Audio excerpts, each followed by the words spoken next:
I've stumbled across a strange channel on YouTube.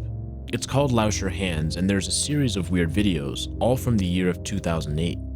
The first video is entitled Mansion 1. Let's take a look at it.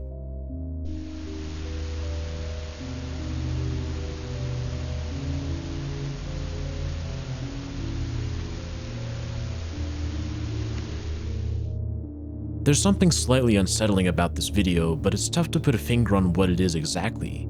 Things get stranger as we examine the description. It contains a series of ones and zeros, binary code. One way the computers store text information is by encoding each letter into an 8-bit sequence using the American Standard Code for Information Interchange, or ASCII for short.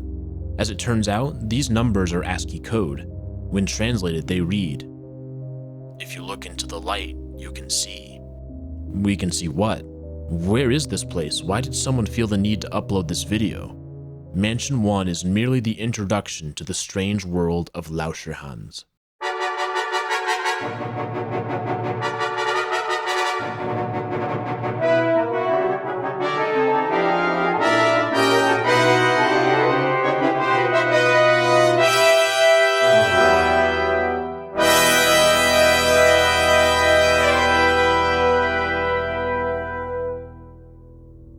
The first video on the LauscherHans channel is not the beginning of the story. There's a link to a blog as well. From the title, it would appear as though this person is named Hans Altmann. The first post predates the video by several days and was written on April 23, 2008. It's entitled Looking for a Hideout. Let's read it. "It has been a couple of weeks after the incident. They wanted to kill me, but I've survived. Now here I am, without really a home, without really reality. My family is far enough for me to miss them. I'm looking for new hideouts. Fortunately, here are some friends of mine. Now I'm living in an old mansion amidst wild trees. I don't know how long I can hide myself. From them, from the others, from the truth. One day I have to come out. One day." Within this post is an image that appears to be of the same location from the video. Note the similarities between the skylights. The post offers more questions than answers. They wanted to kill me, looking for new hideouts, hiding from the truth. At this point, we still don't know what's going on. Later that day, Hans posts another blog entry entitled Strange Friend. "I'm living in his mansion. He doesn't say much. I don't say much. I don't even know his name. I trust him and he trusts me. That is enough. We have only one agreement. I may never visit the basement of the house. It's a restricted area, so to say. Well, I don't want to break his trust. Actually, I wonder what is hidden in the cellar. But to survive is more important to me as it is to satisfy my curiosity." It appears as though our friend Hans is not alone in this mansion. There's another person. Yet the details remain murky. We still don't really know what's happening here. The blog goes silent for 3 days before Hans returns with a short message. "Erica, oh Erica." This post does have some comments, a conversation with a user named Illy. Illy believes they've met Hans before. Hans replies with a sequence of numbers, another code. This one is very similar to the YouTube description from earlier. In the same way that binary numbers correspond to letters in ASCII, so too do decimal numbers. Each set of numbers can be converted into a letter. Doing this for each number reveals readable text. "The world is pretty small, my friend. I've heard this and I've heard that. Perhaps the answer lives in our head or in our heart." Illy responds with another encoded message, but this one is different. It contains both letters and numbers. How can we convert that to text? The answer to this is a bit technical, but bear with me. Different numbering systems have a special property called a base. This represents how many unique digits there are. For example, we are used to base 10, or the decimal numbering system. This means that there are 10 different possible symbols we can use. But other bases also exist. One example we just saw is base 2, or binary. In this system, there are only 2 symbols we can use, 0 and 1. Both bases have the same numbers. This number is equal to 13 whether we write it in decimal or binary. The value is the same, it's just a different way to write it. However, there are more than just these 2 numbering systems. In fact, you can go as high as you want, so long as you can find enough symbols.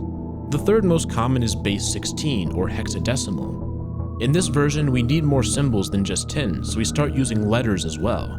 Again, it's just as expressive as the other 2, it only looks different. In this case, the number 13 would be written D. It turns out that the characters on Illy's and Hans' comments are actually hexadecimal numbers and can be converted to text. I see. How does your Erica feel about butterflies, I wonder?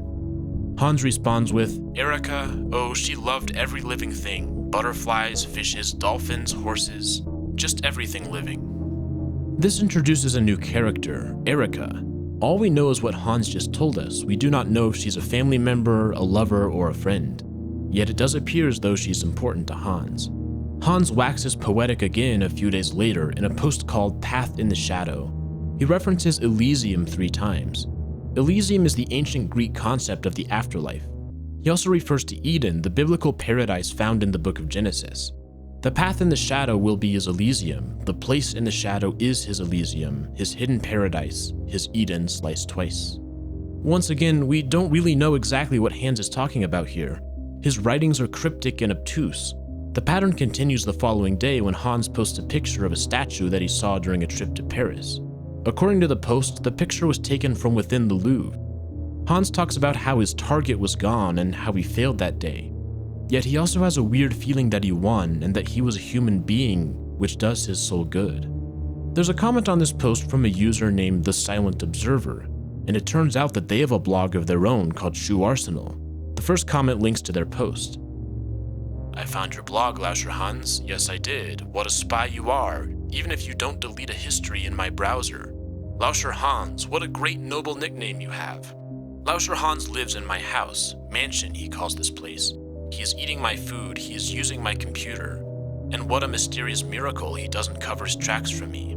Too much trust, lauscherhans, too much trust. There comes a day and you, lauscherhans, will know the whole truth about you, about me. Apparently, the Silent Observer is the other person in this mansion who's been mentioned a couple of times thus far. Hans has failed to cover his tracks and has been discovered. However, there is a discrepancy. Hans writes as though the other person in the mansion has been aware of him for some time, yet the Silent Observer writes as though they are just now making contact. And then there's another strange nugget. What is the whole truth about Hans? For right now, we just don't know. Over the next few days, the Silent Observer makes posts commenting on Hans' blog. They claim that they rescued Hans. In a post called Oops, we learn that the Silent Observer struggles with technology. They draw upon one of Hans' pictures, pointing out that they are not a great craftsman and putting a no-go on the basement. It isn't long until Hans finds the blog. On April 30th, he makes a post that is a list of ASCII numbers. Translating it reveals the following. Oh now, the sun is arisen and said me, I have to be careful about my acquaintanceship. I trust my friends, but I have to watch out. They are reading me too, and they are writing something like mudslinging. Hans has discovered that the Silent Observer is aware of his blog. There's another encoded message in the comments, but this one's a combination of base 10 and base 16 ASCII. Using the two, we can decode it to the following German text. This roughly translates to, it's going okay, thanks for the warning, I still trust him. Do you know the story of Netany? The encoding has managed to obscure the text from the Silent Observer. In the next post, they say that they have no clue what the numbers mean, yet the title Alarming suggests that Hans has discovered something. The rest of the post is strange and winding, filled with typos. The Observer makes fun of Hans' post about Erica. Then there's a bizarre sequence of encoded letters. It turns out that this uses a type of code called a Caesar cipher. A Caesar cipher is pretty easy to understand. Simply take 2 rows of the alphabet and shift one of them over, looping around to the other side. To encrypt the message, use a letter from the top row and write down the corresponding letter from the bottom row. Decoding is done in reverse. Take an encrypted letter, find its place in the bottom row, and write the decoded plaintext. The key to the Caesar cipher is knowing the shift. How far was the second alphabet shifted relative to the first alphabet? The mysterious text appeared as though it could be a Caesar cipher. The umlauts implied that this might be German text, but how could it be decoded? Well, the nice thing about the German language is that there are only 30 letters in the alphabet. This means that the Caesar cipher only has 30 possible shifts, and it's trivial to try all of them. In doing so, the text can be decoded using a shift of 13. Once decoded, the message can be translated to say the following. My pathos would surely make you laugh. Haven't you stopped laughing? The meaning is, like much of the Observer's text, somewhat obscured. Why are they acting so strangely? What is really going on within this mansion? The Observer posts again 2 days later. I had yesterday a splendid chat with lauscherhans. Our ingenioso hidalgo is truly a bookworm. Hee, this fool has read as many books as I have. His favorite, by the way, is Crime and Punishment, especially the protagonist of this masterpiece. Lauscherhans says he wore his copy. How pathetic, I hate this book, and I told him about a legend, my very private secret. Yes, guys and gals, even such foxes like me have their secrets. Don't know why I told him about it, I haven't still told nobody about it. But you know, my friends, perhaps one day. No, forget it. It's clear that Hans is becoming increasingly nervous by the presence of the Observer, as his next post is password protected. But Hans made a critical error during his conversation with the Observer, which was to tell him that his favorite book was Crime and Punishment by the famed author Dostoevsky. The password to his post is Raskolnikov, which is the protagonist of the novel. In the text, Hans also references the conversation about literature, mentioning that the Observer likes Cervantes, an author most famous for writing Don Quixote. In fact, the Observer has already mentioned El Ingenioso Hidalgo, which is the Spanish title of the book. There's another mention of the Netany legend. This is the second time that Netany has come up on this blog. What is it? Well, it appears to be related to Mount Netany, which is a mountain in Pennsylvania in the United States. It's probably most famous for being the inspiration for the Nittany Lions, which is the mascot of the nearby Penn State University. The etymology of the term Nittany is somewhat controversial. In 1918, Henry Schumacher wrote a book entitled Juniata Memories, Legends Collected in Central Pennsylvania. The 10th chapter is called Netany, a tradition of the Juniata Maiden. It tells the story of a female leader named Netany who ruled over an indigenous tribe. She was revered for her peaceful philanthropy, fighting only when necessary. As the story goes, upon her burial after death, a great storm rose during the night. In the morning, her burial mound had been transformed into the mountain now known as Netany. Yet, this story may be the imagination of the author instead of the claimed traditional legend. While the term Netany does appear to predate the book, some have suggested that the legend contained within is mere fabrication. Regardless of its authenticity, this is probably what Hans has been referencing in his posts, the legend of Netany. This development suggests that the mansion may be somewhere in rural Pennsylvania. After all, that's the most likely location where someone would be aware of the legend of Netany. Yet, the reason for the repeated reference remains a mystery. The Silent Observer and Hans seem to both have an interest in literature and folklore. The next Observer post references both. It's entitled Waiting for Godot. This is the title of a famous play by Samuel Beckett. In it, two characters wait for, well, Godot, a character who never appears. The play has a broad range of interpretations. Some say it's a parable representing the wait for a god which never comes. Others believe it has a Freudian interpretation. Still others believe that it is an allegory for the Cold War. Maybe the only thing we can say for sure is that there are many potential meanings. The Observer also has some lyrics from Danny Boy, which was written in 1913, just 5 years prior to Henry Schumacher's book.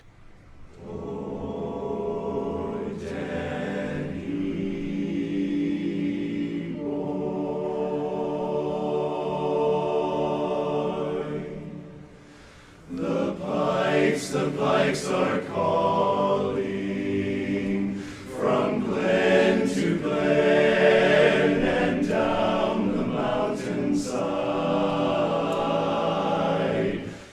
The rest of the text talks about Hans' weird post and how the Observer is yet to crack the password.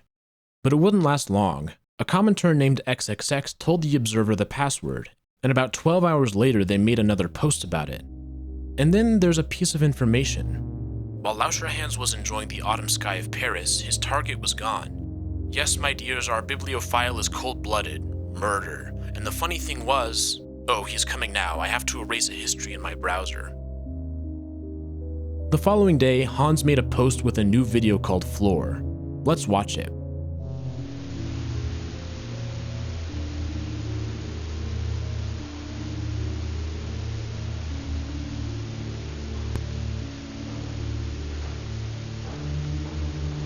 He talks about his increasing distrust of the man with whom he shares the house. Then he says that while snooping around on the computer, he found a password-protected file called hansaltmann.zip. This understandably shakes Hans. Why would there be a file named after him on someone else's computer? The file is not linked on the blog directly. However, some digging leads us to a thread on a forum called Unfiction. As it turns out, there are a few people here who have been discussing Lauscherhans. Someone has posted a link to the file, and we can download it and take a look. It's listed as a PDF file, but unfortunately it appears to be corrupted. However, if we change the extension to zip, the file is readable. A password is required to access it, and a user named Sun78 discovered that the key is Rocinante, the name of the horse in Don Quixote. The archive contains a PDF of Faust, a story by the German author Goethe. It involves a man who makes a deal with the devil, but it backfires. The PDF is quite long, and it contains a few extra images interspersed between the scanned text. The first is a photograph of a handwritten letter. Dear Redacted, my beloved Redacted, he is here. I had to rescue him, even if you are more important for me as somebody else. He is here and you're in danger, and I cannot do much about it. There is only one solution for us, and I'm sorry to say about it. You have to hide in our basement. I know he will be very shocked and upset if he will see you, and this is very dangerous for every one of us. So I'll prepare the basement as comfortable as I can for you, my dearest. You will be unendangered and secure there. I know it's really hard to move from the surface, from our house full of harmony and peace, into the underground, and I'll try to put an end to it, but not yet. And then, in a different handwriting, sometimes we have to make decisions against our present, but for the sake of our future. Always yours, Redacted.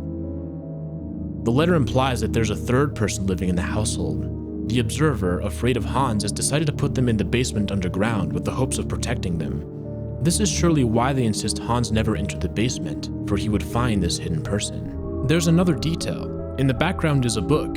This is a physical copy of the same Faust story found within the PDF. The PDF also contains a strange map. Hans recognizes it as a path to the loft, and he posts an image of the building. If you look carefully at the left side of this house, you can see this roundish window.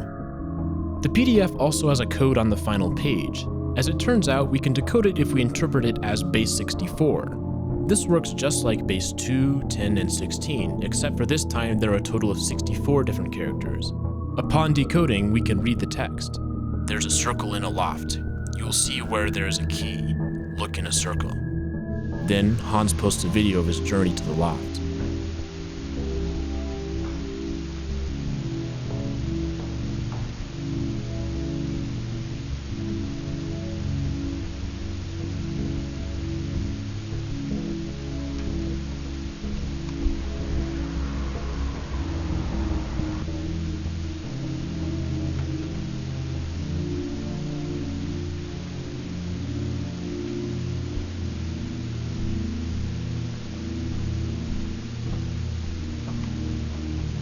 But Hans doesn't have much to say about it, as he's had problems with him. The following day, the observer posts, I was nice to him, I rescued him, and more, I tried to protect him from an inescapable danger, but he didn't trust me. He stole my data, he cracked my codes, he is sniffing around.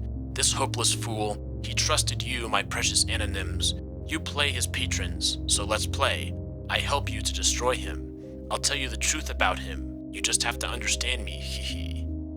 A quotation contains a code. It appears to be base 16, but when we convert it, it's little more than jumbled text.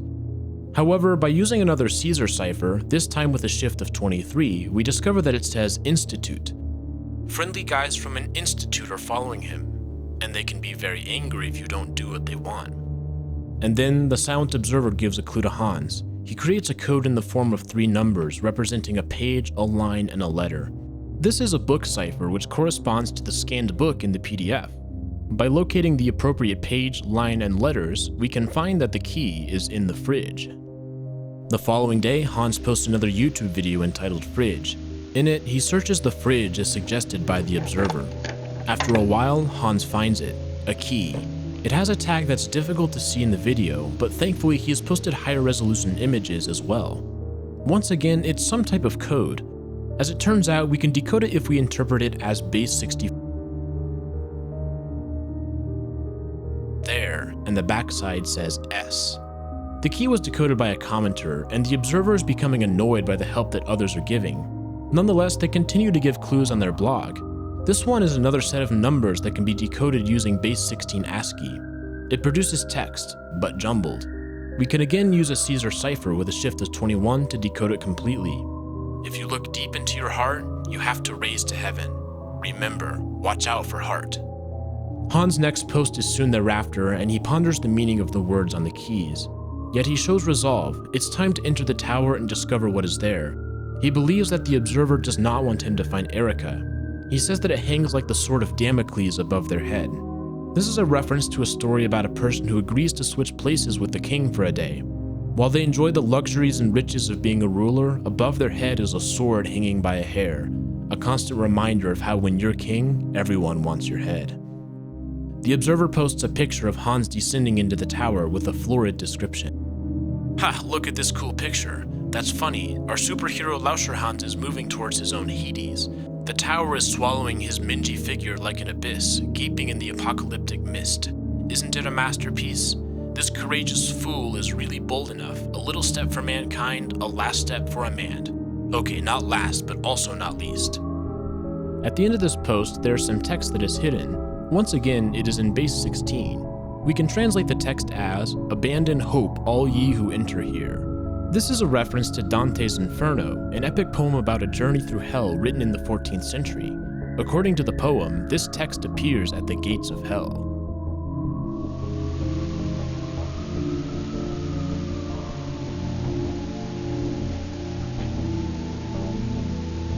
Within the tower, Hans searches and finds a heart-shaped box. When he opens it, he discovers another key.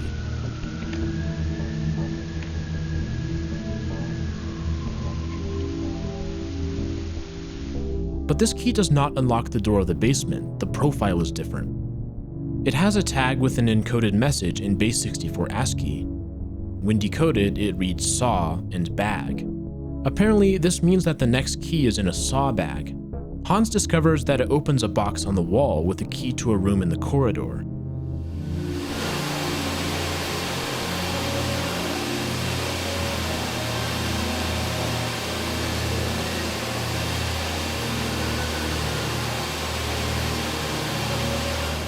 The room is loud and chaotic. There are various machines everywhere.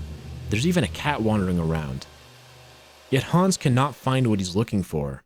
A person named Karen gives a hint that she received from an anonymous message on Facebook. The key of the future is in silence. But what does that mean?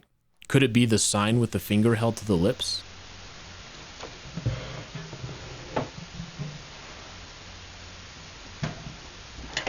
Hans returns to the machine room to examine the sign, and as it turns out, there is a key. Once again, it has a strange label that he describes on a new blog post. We can use our base 64 decoder to see that the key says "keine" on one side and "no" on the other. This must be the basement key, at least Hans believes so. It's time for him to head underground and finally rescue Erika. But that is the last time that we ever hear from Hans directly. The next blog post is, well, bizarre to say the least.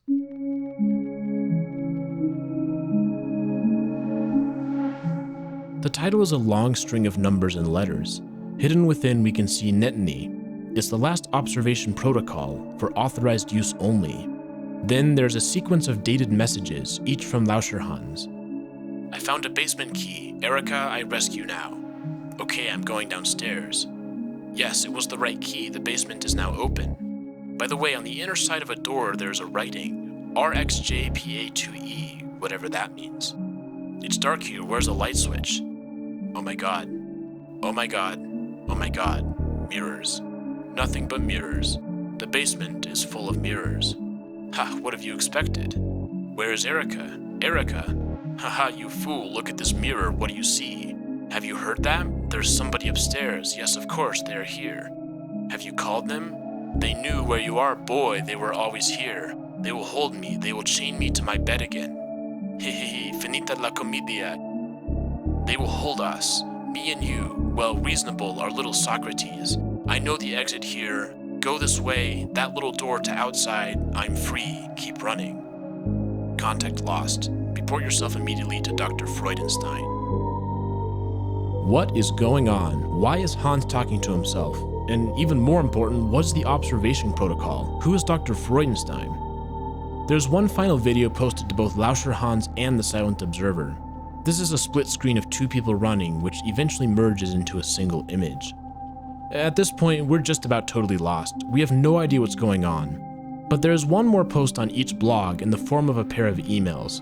The first one is on Lauscherhans and is in German, but here I have a rough translation. The subject is Project Netany Final Report, and it's sent from Versik to Dr. Freudenstein. Dear Dr. Freudenstein, Attached is the short summary of the final report, which you will receive by internal post this week. The subject of our experiment, HA, suffering from acute dissociative identity disorder, was placed in an unlocked territory, a house complex as well as the garden area in experimental sector number 17F, so that he could move freely there. With a few exceptions, no medical or psychiatric assistance was required. However, the test subject was under the most comprehensive surveillance around the clock. Surveillance cameras were installed throughout the test site and in the house.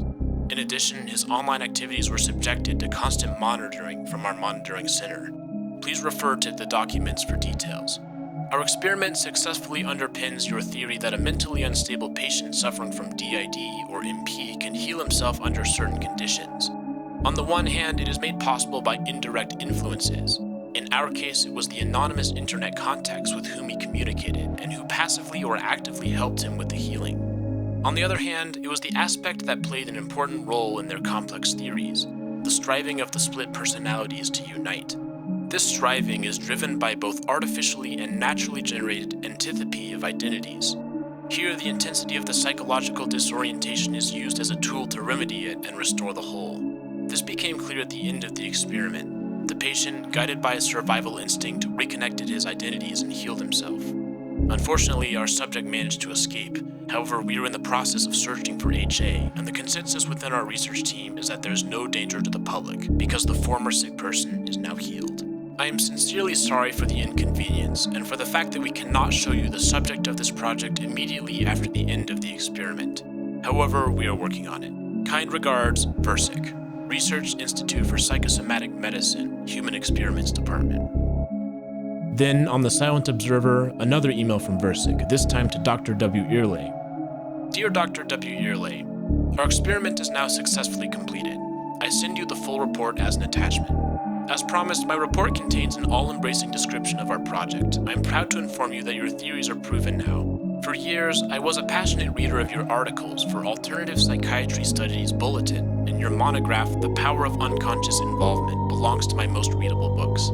I haven't reported to Mr. Freudenstein about a fact that the online anonym contacts weren't really accidental. Actually, I acted on your advice and provoked an intense involvation of some members of two ARG forums, Unfiction and Patmo. The constitution of a so-called alternate reality game allows for a total involvation in a project, even if the participators don't know the backgrounds and take the project for a game. The nescience of the communicator parts, the forum members on one hand and the split personalities on the other hand, permits us to build a perfect model of communicative coexistence, a therapeutical network as you defined it in your works. In our case, the ARG players healed our reagent without even knowing it. Thank you in advance. Yours faithfully, PDV Versic. Versic finishes by asking for a job, as they believe that they will be fired by Dr. Freudenstein. Our understanding of lauscherhans has changed dramatically within the past few posts. So what exactly is going on here? Let's break this down as best we can. All of our evidence for this story is found online, either on YouTube videos or blog posts. Hans Altmann runs both the lauscherhans blog as well as the lauscherhans YouTube channel. The other source of information is the Silent Observer blog, or Shoe Arsenal. lauscherhans documents his experiences living in a mysterious mansion in the woods. The reason for starting a blog is never made obvious. Yet, Hans and the Silent Observer are aware of one another. They are apparently living in the same mansion. They talk about one another in their blogs, including conversations between the two. Hans believes that there is a woman named Erica hidden within the basement of this mysterious mansion, and the Observer gives Hans clues. Yet, when Hans finally does reach the basement, it is revealed that there is no Erica. In fact, there is no Silent Observer either. Instead, both blogs have been written by Hans the whole time. Hans Altmann suffers from acute dissociative identity disorder, a mental health condition where people can have multiple distinct personalities. According to the Cleveland Clinic, the different personalities control behavior at different times. Each identity has its own personal history, traits, likes, and dislikes, and there can sometimes be gaps in memory or hallucinations. This information elucidates several of the mysterious components of this project. For one, we now know why there was a file named Hans Altmann on the Silent Observer's computer, because it was also Hans' computer. We also noticed several important similarities between the two personalities. Both enjoy literature, so much so that they use characters from their favorite novels as passwords for their protected documents. Both utilize codes and cryptography. If we look a little deeper, we notice that lauscherhans and Shoe Arsenal are anagrams. By rearranging the letters, we can get from one to the other. However, that's not the whole story. The email suggests that the entire mansion is an artificial location designed as a place to attempt to heal Hans. The indirect influences of the anonymous users who read the blog nurtured the striving of the split personalities to unite. The attempt to find Erica was interpreted as the personalities struggling with one another. This was foreshadowed with the keys. We've used the codes on one of the keys, but not the rest. We combined them to say, "There is no Erica." Note that kindly means no in German. The second email goes a bit deeper into the topic. It suggests that, while this was portrayed as an alternate reality game, or ARG, it was merely a ruse in order to find outside communicators to create a therapeutic network for Hans. In other words, those that contributed to the supposed ARG unknowingly helped the real-world Hans. The emails are from the Research Institute for Psychosomatic Medicine at the website fipm.de.edu. If we attempt to go to the page, it redirects us to a.o.ro with a mysterious symbol as the only image on the page. Some research leads us to Jared Hill, a designer who created the logo. However, this logo is found in several other pages throughout the internet, and unfortunately we have no way of knowing if this website or logo is affiliated with the ARG. One other thing we have not covered is the descriptions of the videos on the lauscherhans YouTube channel. By translating all of the binary, we can combine them to read the following. If you look into the light, you can see the absence of shadows. You can discover the light inside your soul, and even if it is dark inside of you, even if your inner world is full of disbelief and fear, you can find yourself. There's a possibility to rescue yourself from the pain of ambiguity. There's a chance to change your darkness. There is a simple way to keep a balance. Just look at your reflection, and you will understand who you are, solid and single as Mount Netany, firm and everlasting as the body of lion's paw in the mild, warm hands of Netany. An individual, the one. It is not clear why Hans chose to put these on his videos, but it does align with the purported striving of the personalities to unite. By looking at his reflection, Hans was able to become an individual, the one. The lauscherhans project is one of the more intriguing online mysteries which I've stumbled across. It's been dormant since 2008, and as far as I can tell, it is a relatively unknown internet rabbit hole. We now know that this project was created by Cosmopol, as they made a post confirming it on the Unfiction thread. While lauscherhans has faded into relative obscurity, Cosmopol has posted on their website as recently as 2019, so perhaps they're still active and working on other projects. Regardless, I wanted to give credit where it was due. I encourage you to join the RGN Discord server, where I will create a channel dedicated to the project. I'm very excited to see your thoughts. It's a corner of internet history that's been hidden for so long. I will leave you with one final question. Everything that we've seen so far appears to align with the idea that Hans and the Silent Observer are the same person. Yet, if that is the case, then who took the photo of Hans entering the tower? It couldn't have been him, so who was it? Could it be that there's more than one unreliable narrator?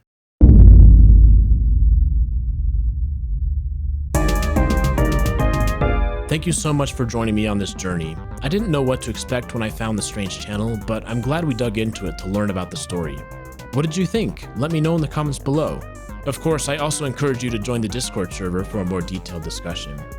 I would like to make sure that we recognize that, while portrayed as real, the lauscherhans project appears to be a work of fiction. Mental health is a serious topic, and this video is not medical advice. For those suffering with mental health or disorders, I mean no disrespect to you whatsoever. This ARG appears to be a fictional characterization which does not necessarily reflect the complex reality of mental health. We'll go ahead and end with that. This has been RGN. Thank you so much for watching, and I'll see you all in the following video. Have a great day.